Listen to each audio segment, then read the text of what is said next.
The first technique we'll be looking at are lines and stripes. Most nail designs start from stripes or dotting and all the other techniques, but we'll be looking at stripes and lines. So I'm doing my French tip here. I have a center line to guide the middle of my French tip, and then we are taking side lines to help us with the corners. French tips are not supposed to be straight or sharp squared in the middle, but blunt a bit at the edge, giving you an oval looking shape. You can move your art brush as much as you can, as long as it's comfortable for you to work, and then take that side by side. Let it be a bit slant and no sharp lines. The lines should be as even as possible. If the lines are not even, you would notice that the design would not look straight. It will wobble in the corners or maybe in the middle. Make sure that there are no uneven lines. Fill the empty space in, making sure that the edges are straight and well lined up. You can use your painting brush, the polish painting brush, to fill in gaps to make your work faster, or you could use the art brush depending on how fast you are.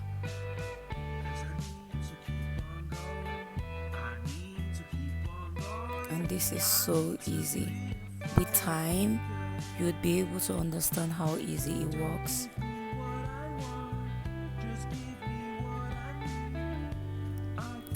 I'm satisfied with the look, and then I will move on to the next design.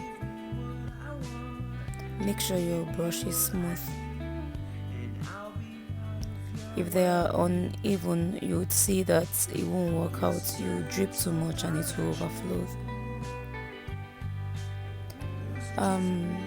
Doing an irregular French tip here, it means the line can wobble in an asymmetric form, but not really straight, neither too slant, but it can wobble a bit in the middle.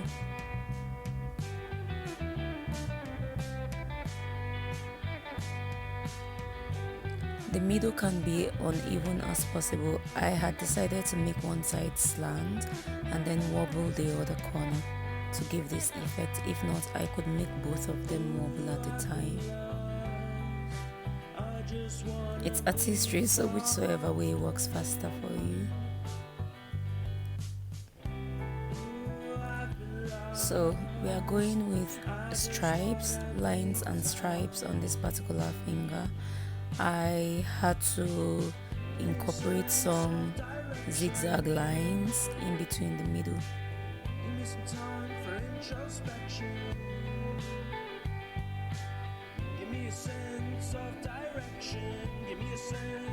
You can play with it as much as you want, but make sure that you can draw as many lines as you want, but make sure that they are uneven to give you a pretty looking stripe. You can curve as tiny as possible or as large as possible, but whichever way works for you. It's just playing around with lines, to be honest.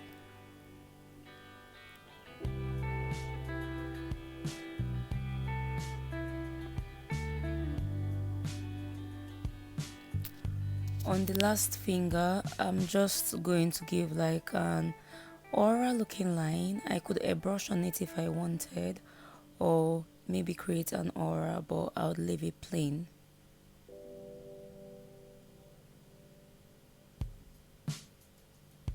And remember, we are working on lines and stripe technique.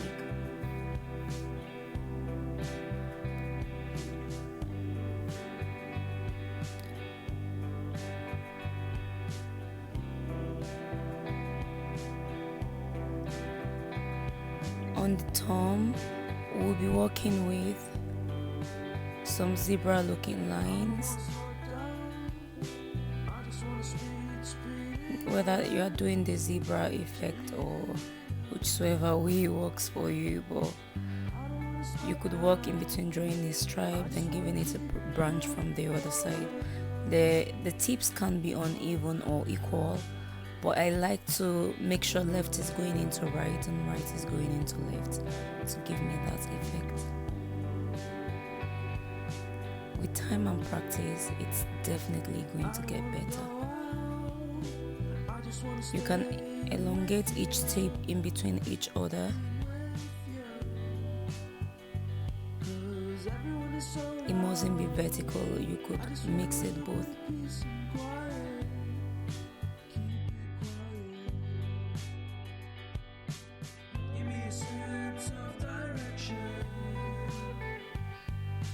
So this was the result of what we had done. Would be working on foil. So I had already cured the layer of my French tip. You can apply foil glue or stick it to the sticky layer of your gel without top coating, and then that works. Clean out any stains and blending. On our aura color, would be using eyeshadow palette. I'm using a pale pink shade with a blending brush. So as you are tapping, it's blending at once, so you don't have sharp corners. Make sure there is a transition between the base color and your ombre color. On this other finger where I'm working now, I'm going to use different colors to give me an aura design.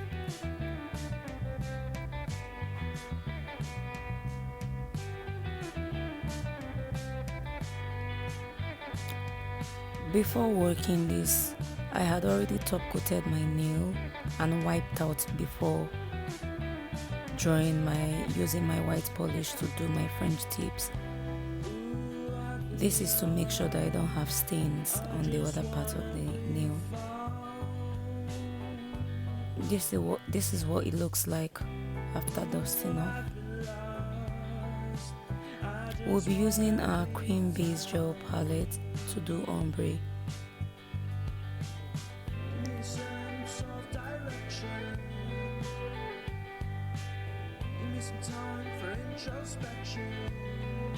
On this ombre design, you make sure that you dab off any excess on the sponge.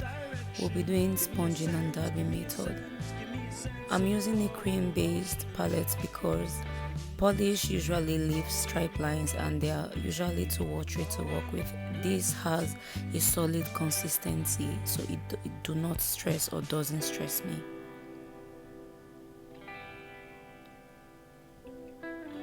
You see, I keep dabbing off to make sure I don't have excess on my sponge, so you don't leave it smudged out.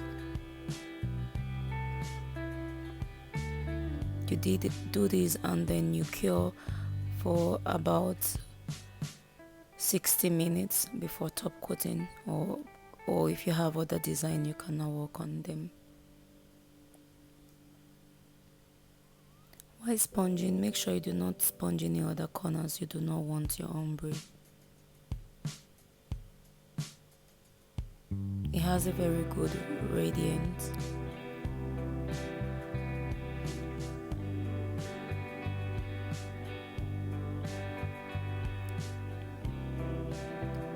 I'm using the blooming gel so we can do some blooming gel 3D effect.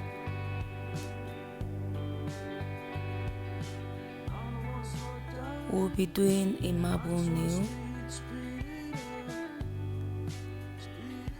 I like to go in with the lightest color in a zigzag motion and then mix both of them in while I let it sit to let the blooming gel do the work. You let it bloom, and then when you are satisfied, you then cure. But most of these designs, I didn't get to cure them because I needed to wipe them off for the next art. This technique is easier, especially when you are making marble effect.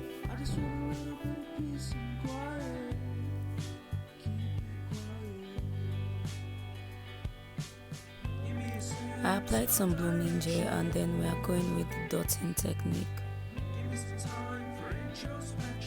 I actually dot out 5 circles in a very circular motion. It's like drawing a head, giving it 2 hands and 2 legs, and then let it sit and bloom. When you're satisfied, you can cure. But I wanted it to... I also went in with my blooming gel on this fingernail again, then let it sit to bloom. I didn't cure because I didn't need them to cure because I will be wiping off right after.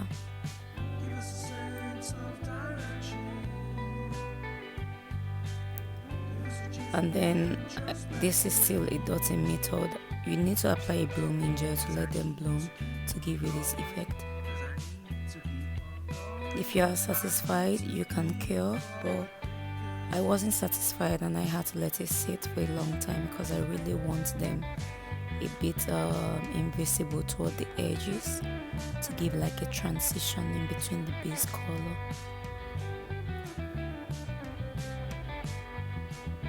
On the pinky finger, I'm creating like a snake skin design,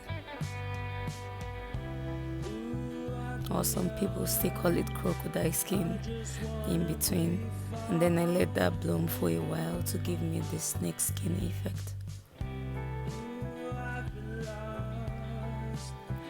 I cured for about 120 seconds in total because I wanted it to be properly cured before I continue. This is what it looks like. Although I had let it bloom for a very long time because I wanted transition in between the both colors. Stamping method. This is the stamping technique. You can use a stamp on your mold and stamp while wet, but I like to cure that for 60 seconds, 30 to 60 seconds, and then I use my silicone sponge to blend that in before sticking on the nail. Although there are other stamping techniques. I'm using my art brush to do a 3D effect on the other finger. We'll be doing 3D flowers. I'm using a non-sticky gum or glue. Mold that into balls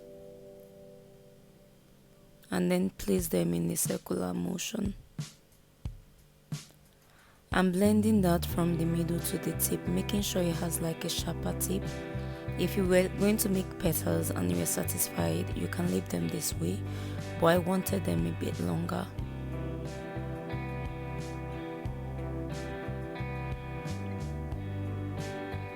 So I had gently patted and pushed that to give me this effect. I went in to highlight the corners for it to give like a proper 3D effect. You can add some gems in the middle if you wanted. We'll be doing some drips. Make sure that your glue is on the tip of your brush to be able to give you this 3D effect at the corners. Flash cure each to make sure that it gives a 3D effect and it doesn't get running before drying. I had done 3 on each side and cured them off. I flash cured until I was satisfied, and this was the final look. We'll be stoning the last finger, stoning technique.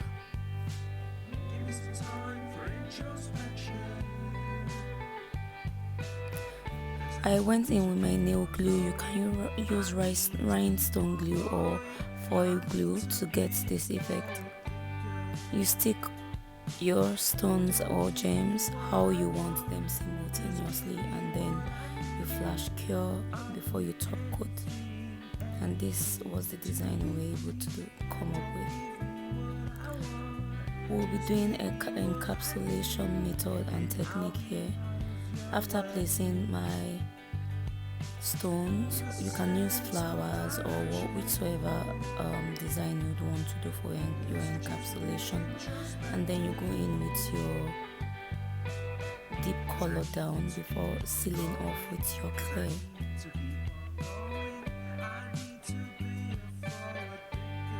You seal off with your clear. When it had properly cured, you file and then you top coat. I use nail glue in sticking